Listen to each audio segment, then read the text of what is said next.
Well, hello there and welcome to Travels with Geordie. If this is your first visit, my name is Peter Knowles and I live on this classic wooden motor cruiser here in Victoria, British Columbia, along with the loving memory of my pup Geordie.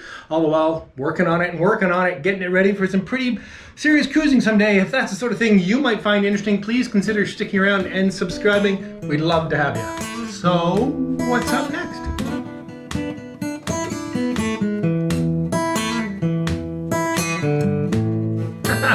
Well, you know what's up. It's putting the motor underneath the sole, and spoiler alert, it's down there. Now, to be fair, there's a ton of footage for this, so we're gonna have 2 episodes coming up. This one you're watching right now, and another bonus episode tomorrow on Sunday, because I like to keep this in real time, and if I'm too far ahead, no one will know what's going on. Anyway, let's jump to it. I would have shot this outside, but it's blowing stink out there. Jump back in time as usual. The motor is right here somewhere. Hey, good morning! Under the light of a new day, I am so excited to start getting this ready to go in. First things first is to get the skids off and the old engine mounts, and I'm going to soon show you the new engine mounts, which are totally skookum. Also just going right through the engine and learning about it, digging up the manual and figuring out what everything is, although most of it is pretty self-explanatory. I have to change a few little things, which we'll go over, and might change something relatively major, but maybe not. We'll see. Something that I don't know why I didn't consider. Metric. Metric. Nothing in my life is metric. As some of you know, I can't even figure out how deep snow is in metric. I actually have a set of metric tools somewhere aboard.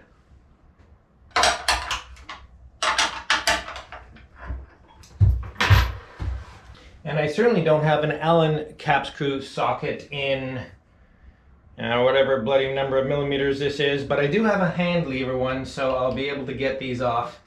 I can run out. Ooh, that had that nice tight bite. And go get a socket. Don't use your hand for a hammer. I know, I gotta stop that. Okay, imagine that snap meant Loctite, and that distinctive Loctite smell also meant Loctite. I'm chipping the paint. I would say that's Loctite blue. Yeah. Woohoo, shiny. All right.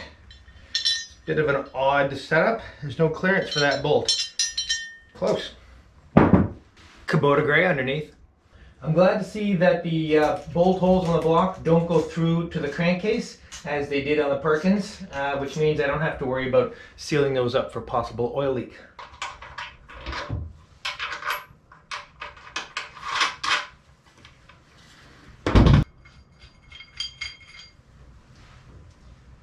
Okay. All right, with a little more off of here, we can carry on with a bit of a tour here. This side of the engine shows a couple of the small changes I'm making. Of course, all marine engines can be ordered with an accompanying dash panel, instrument panel. On a sailboat, you'd see it down along the side of the cockpit, and it's got the gauges and the ignition switch and stuff you need. Because I'm building a custom helm, I was able to order the engine without an instrument panel at all, and in fact, without the senders on the engine, temperature sensor, oil pressure sensor. So if we look up in here, we can see where the temperature sensor had been, and it's removed, and there's the wire hanging for it. And back here, you'd all be familiar with where the oil pressure sensor would be, and it's plugged and the wire for it. I'm also going to put a transmission pressure sensor on so that I can tell at the helm if there's any trouble with oil pressure in the transmission, and that may be the pressure port. I don't know. Obviously, I'll look in the manual before I connect anything up. In terms of wiring, as I've mentioned, I got the big 175 amp alternator. So there's the main juice, which goes straight down to the positive battery post. So basically you're charging the start battery and then using whatever battery combining technology you're using to make sure that your house battery gets charged. And that works for me. I'm set up that way. So then we have the exciter or field and tack. Back here on the starter, look at the size of it, it's teeny tiny, but that's the way these things tend to be these days. There's a stray fuse, which I'm gonna have to figure out what's for. I don't consider this a terribly serviceable location, but we'll look into that. And the actual connector for the start wire is a proprietary little spade connector and that disturbs me a little bit for maintenance, but we'll play with that and see what we can do about that. Further back around the corner, let's look at the other side. Starting up at the front, the main electrical device up here is the solenoid shutoff for the injection pump, and it's fed by this wire and this ground. And it's inside a connector that it's all painted over and hard to see what's going on in there. So again, serviceability, I'm going to want to take that apart and have a look at how that works, so I can get some silicone grease in there at the very least. If we move up over the top of the engine, that's the wire going over to the temperature sensor. This bus in here, in other words, this red strip, is the bus for the preheat to the glow plugs, and there's the wire for it right there. And it looks to be about maybe a 10 gauge, 12 even. So I have to figure out how much current that sucks, so we'll have to make sure that's adequate. Anyway, then it joins the other harness back here at the back and comes out to this proprietary plug. Again, I can buy the male version of this plug and all the various 1/4 inch tab quick connects to make up both side of the harness, but I'm not sure that's what I'm going to do. Maybe you can see where this is going. Just finishing up on hookup stuff. I think I've mentioned before that it's already set up for Morse cable, which is the way I'm going. Down here we can see the fuel connects, which comes with a compression fitting. Here are the olives ready for it. Seems to be a sort of a special type. I'm not familiar with them. They were telling me that this is standard in the UK. These are going to be replaced. They're coming off, and I want to put barb fittings on here to go straight to hose. I'm not fond of compression fittings where there's vibration. But again, these may be a particularly good version of that and not be a problem. Okay, and again, I've showed you before at the transmission, also all set up for Morse controls, ready to go. Pretty cool. Okay. Okay then, I'm gonna run up to Guardside Marine and give them back the shipping mounts, which they have used for, pick up my modified exhaust elbow, and pick up some metric tools and a little bit of fresh Loctite. Does Loctite go bad? I just don't trust my old Loctite. Okay. Dangerous, dangerous store. As it is, I got out with a bare minimum, still well over $100. What the heck is that? Is that a Jeep trying to look like the new Defender with the eyebrows? Plastic, fantastic front grille. I would have thought the 7 slot was kind of the thing. Okay, let's go put that engine in.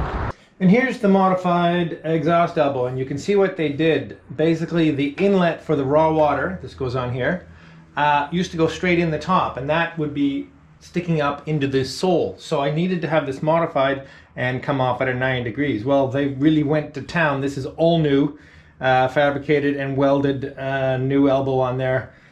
Anyway, it's the way they did it. It's awfully good and super nicely done. Even has these rather aggressive looking little tiny spots of weld that will be nice barbs for inside the hose here. Anyway, so let's get this back on. Talked with Ben at Guardside Marine, and he said I can reuse the gasket, but no dressing or anything, so that's good. I have calculated that this fits, but nothing like actually seeing it fit to know. Okay, it may be possible that I end up having to put a vacuum brake high riser on this if I don't have 12 inches between here and the water level, and I haven't confirmed yet, and I'm prepared to do that if that's what I need to do, but until I do, there's no sense worrying about it. Now this is still going to be pretty close to the bottom of the sole, but I really wanted to get the maximum height out of the riser here for the thing I just mentioned. Okay, let's look at some other stuff here. Okay, this is going to seem pretty severe. This is a brand new, very expensive engine that you all bought for me. But I'm going to remove the wiring harness from it for a couple of reasons. Primarily because I like wiring and I want to totally understand. I want to have done the wiring. I want to be able to see and trace and follow wires. When you make it yourself, it's much easier to fix it if anything goes wrong. Now, it's a brand new, very expensive engine. Nothing's going to go wrong. But seeing as I have to modify at least 3 circuits in the harness because of the changes in the senders, Either I'll make a hybrid of the existing harness using the existing connector, although there's not enough terminals in the existing connector to deal with the new sensors. So it's going to come off tidily, and I have tons of documentation on all the various possible wiring diagrams of all the different engines. It's actually incredibly simple. The only thing that's specific about this engine is it has the big alternator, but the connections are the same.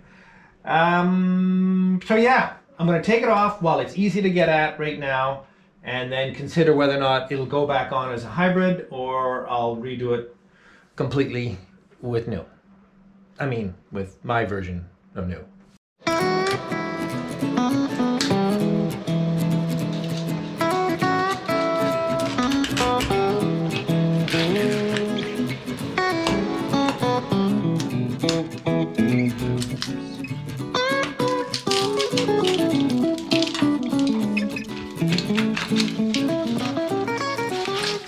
There we go.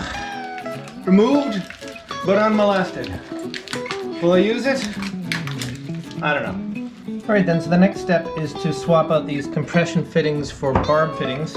And this engine has been run, so there's always the possibility that there's going to be the slightest bit of diesel in here. So let me just crack these and then get ready to catch anything that might come out of here. Yep, a little drip here and there. Interesting little compression plugs. Have I ever mentioned I hate diesel?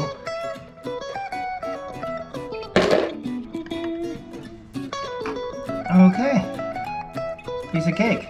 I was put on with some pretty serious pipe dopey goopy stuff. I'm going to use tape. You know, I don't want to be too hard on these compression fittings because they appear to be some kind of super Euro spec. They're a better compression fitting than your average dime store or hardware store compression fitting we find in this country, or at least that I'm aware of. But because I'm going to go with 3/8 flex all the way to the motor anyway, I might as well just go flex all the way in. And as always, I'm using yellow gas tape because it's much, or at least the stuff I get is much thicker than, hang on, there's my phone. Okay then, this is pretty straightforward. Wheel wrenches this time. So nice to work with everything new and clean.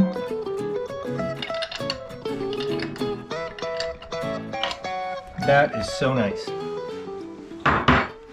Alright, now, this is where this gets really slick. Beta Marine has a special feet program. In other words, because they know a lot of their engines are sold for repowers and DIY repowers too, they offer custom feet to whatever specification you can dream up. Basically, they have an online form where you can do it. I just sent them a drawing because I knew that the engineers there could follow that. And basically, they fabbed up these. This is just one of the 4 mounts. Here's one of the rear mounts, and I'll explain why this one is wider in a minute. It's absolutely fantastic. This puppy goes right there. And the reason it's so big is because I've mentioned before that the new engine beds are outside the old engine beds, and as a result, they're further apart than most engine installations. And that's for a bunch of reasons. One is I wanted more room around the engine. 2, I wanted the new engine beds to support the edge of the fuel tanks. And 3, I wanted to create a soundproof and acoustic box around the engine. The engine will be completely enclosed in a soundproof box, and that incorporates the structure. Anyway, you're gonna have to see it to understand what that's all about. Let's whip these things on. And this is where we're gonna get to the blue thread locker. Now, if you're not familiar with thread locker, it's basically glue. I believe it's actually just super glue. INO, sacrosilate, whatever it is. Okay, it's pretty common in the automotive and any sort of manufacturing engineering world. It's glue to glue bolts in. And in absence of a lock washer or other form of locking the bolt from rolling back out again, it's a good solution, especially in new installations where everything is clean. So when I took these out, you might have heard me say, yeah, there's thread locker on there because you can smell it. It's got that crazy glue smell. And you can tell which one it is by rubbing it off on your fingers and seeing if it's red or if it's blue. I think there may also be yellow. I don't know. Anyway, the color is the strength. I only ever use red. It's a blue bottle, but this is actually the red thread locker. I'm kind of one of those, if a little is good, more is better person. I know that that is not good engineering sense, but I've never actually put something together with red thread locker that I couldn't get apart later. It was just really hard. And these came off really, really easy. But I spoke with Ben Gartside at Gartside Marine Engines, and he said, blue is perfectly fine. So I went out and bought some blue. I don't even own this stuff. All right, let's put this together with blue thread locker. Kind of sissy thread locker. No, it's good. All right. I also bought, at great expense, because I now own a Japanese engine, metric drive Allen keys. Drive Allen, I don't know what you even call these things. Anyway, let's figure out which one I need and get to work. Not that. Right there. Came with a nice little rise, not a bad little thing. Okay. My technique for assembling things that need a lot of thread locker is to put it together dry, at least somewhat, and then take them out individually and add the thread locker. Holy mackerel, this thing is heavy. That way you tend to goober as little thread locker as possible. Okay, now this is where this design comes in really slick. Check this out. Little slots. Can you see that? Yes, I'm sure you can. Where I can run the extension through to drive these. I'm telling you, this is British engineering at its best. Okay, not too tight, because after all, I am going to remove each one at a time to now put the thread locker on. Look at me, thread locking in moderation. I'm a whole new guy. Okay. How did I get my wrist down in there like that? Up through the cool little slot. Oh, so clever. Honestly, I've bolted together a few things over the years, and I've never seen this technique of putting a little guide slot for the extension. That's just, oh, I love it. All right, that is stout. Now for the rear mount. As you can see, the 3 bolts that make up the rear mount are quite close together. In other words, they don't have a lot of mechanical advantage for a long lever arm. In other words, a long mount like this. So the clever engineers at Beta Marine have added this extra piece in for me. So this will go here, and this will go across to the one on the other side, bolted together, creating triangulation, creating a very, very strong mount in this area. Pretty awesome engineering. More of the little slots and a drain hole, just because they think of everything. Now, when I took the old mounts off, I saw these lovely big bosses here in the bell housing, and I kind of wondered if somehow they could have used those, but anyway, it's done and I'm happy with it, so no complaints. Let's bolt it on. Okay, that looks good. And there's another box of prezzies. I think I know what's in here.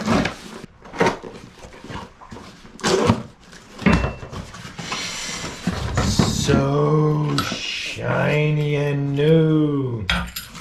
Lovely, lovely, lovely. And my custom close tolerances shorty engine mount wrench. Yeah, basically a wrench cut in half. Very handy. Let's see if I can just wind this down. They want it set as low on the stud as possible, which makes sense, of course. So I'm going to assume they designed these mounts to be pretty much at the bottom minus a little bit of adjustment. So let's just put it down for now. For adjustment, I think I'll bring it up, oh, I don't know, 6 flats. No, 8 flats. 1, 2, 3, 4. Okay. There we go. We're getting pretty close. Now the goal for today is to get this down on the engine beds soon because there's a gale coming in. And although this is pretty secure, I'd rather it wasn't sitting here in a really big blow. Final step is this crossbar thingamadoohickey thing. So it'll just slide right in there. Very, very slick. Yeah, it's really starting to bounce around a little bit. Time to get this down on the engine beds. Okay, so it's time to put it down on the engine beds. Now we're currently way too far forward, but I'm going to put it down on the beds right here at first just to get it down, because as I said, the weather is really kicking up. I want to get this down on the beds. Even if I just put it straight down there, we'll be in good shape. So nothing much to it. Got to lift it off our temporary support here. Hello, light. And into reverse. And down.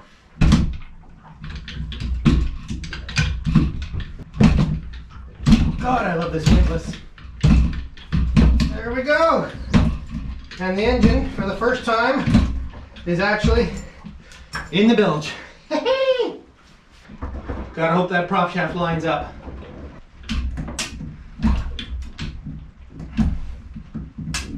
A couple of pieces of door skin, because again, I'm gonna have to slide the engine around a little bit to get it lined up with the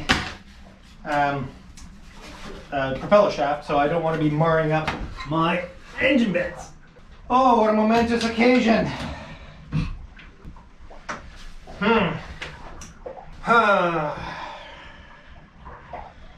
Yeah, it's too high. All right then, it's going to be okay. It's definitely too high. If I scooch around here, you can see that right now, between the two propeller flanges, there's a good 3/4 of an inch. So the engine is 3/4 of an inch too high. Now 3/4 of an inch is an awful lot to take up. With these motor mounts, I certainly can't take that out. I'd be lucky to take 1/4 out. The truth is, the engine beds have to be shaved 3/4 of an inch. How this happened, I'm not even going to worry about it. Somewhere between my drawing and I'm pleased with everything else. Tomorrow, with sober second thought, I'll have a look, I'll line everything up, I'll figure what we're going to do. If I have to, I'll move the engine forward. I'll take my power plane or a saw or something and I'll trim down the engine beds right where the mounts go. And I'll get it in and aligned and everything will be perfect. And when I take the engine out and the beds out at haul out, I'll just replane the top of the beams to be 3/4 of an inch lower. It won't make a mess. They'll be plenty strong still. And that'll be that. So no problem. It's all gonna be good. Let's have a look tomorrow. Well, hello there and welcome to the Travels with Geordie Beer of the Week. Blowing like stink out there, so we're bouncing around a little bit. Let's get straight to the beer. And well, you're gonna wonder, this is the Beam Me Up Espresso Milk Stout from Fuggles and Warlock Brewery over in Vancouver, the House of Funk Brewery. Okay, now you're saying, why on earth would you buy that beer? I said, well, because I get to try a beer every week, and there's lots of beers I really like, and if I keep just buying beers that I think I'm gonna like, well, I'm not learning anything. So let's try, yeah, milk stout, espresso. I mean, maybe it's awesome. It's got absolutely no, I can't even, there's no, okay, well, let's see. It could be brilliant. Let's see what you think.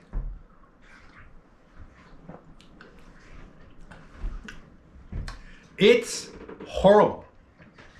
It's really horrible. Wow.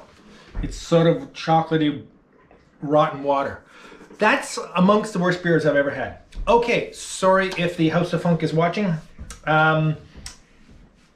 That's definitely going overboard. Oh well, I will cheers with enthusiasm, if perhaps not beer. Ian Adkins, who is last week's winner of a Travels with Geordie t-shirt. Cheers to you, Ian. Get a hold of me and we'll make sure you get your t-shirt. And a new patron supporter last week. Thanks so much, Runar Oz. And I hope I pronounced that correctly. And you don't want me to cheers you with that beer for sure. So cheers to you. And off the Amazon wish list, my gosh, look at this beauty. Is this gorgeous? For those of you who know, this is a Raycor marine fuel filter. It is a beauty and an absolute requirement, a must-have on a boat with a diesel engine. And this means I'm going to have twins, one for each tank, so that I can switch quickly back and forth between the two tanks. Therefore, the two filters, if I ever have a clogged filter or some other issue with that. So I'm so excited about this. And as usual, it came without any sort of indication of who sent it. So if you sent me the Racor, please let me know. And hopefully then I will be drinking a fabulous beer that I can cheers you with properly. Okay, as I mentioned earlier, there's going to be a bonus episode tomorrow because, as you can see, we didn't get to actually getting the engine in and bolted down and aligned, which it is. So I had so much footage, I stretched it out into 2, and I want to keep in real time and not wait a week to send you that. So tomorrow, same time, same channel, and we'll wrap that up. So I was going to pick it up and cheers you. You need a word of the week, and I don't have one, but it just came to me. Awful. Yep, what the heck? Awful. Awful is the word of the week. I realize there's hopefully not too much you can think of in your life that's awful, but maybe the weather or something, or you've had an awful beer sometime recently. So if you'd like to win a Travels with Geordie t-shirt, simply use the word awful in a comment down below, and if I select yours at random over the next week, you'll win a Travels with Geordie t-shirt. Cheers. See you next week. That was awful.